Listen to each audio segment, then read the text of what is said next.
Hello everyone. In this video we're going to be covering word styles on our Microsoft Word document.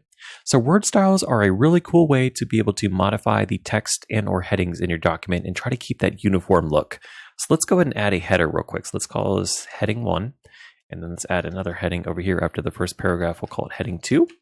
And then if we come up here to the Home tab on our ribbon, we have these different options available to us. But if we select this drop-down arrow, we have a whole bunch of different options available that we could use. So you can see these are some of the different Microsoft Word styles.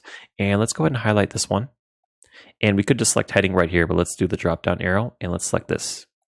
And you can see now we have this new style for our heading. And this is it's a powerful tool because now I don't have to go through each one of these headings on my document if I wanted to reuse it. I can just come up here to the Microsoft Word style and select it, and I'm able to keep that clean, uniform look. Let's do something similar with the heading 2. So let's go and select the heading 2 option up here. Now you can see we did the same thing. So now we have the heading 1 style and the heading 2 style, and maybe we have these repeating throughout our document. And it's going to look really clean because it's going to look the same. The heading 1 is always going to look like this, and the heading 2 is always going to look like this.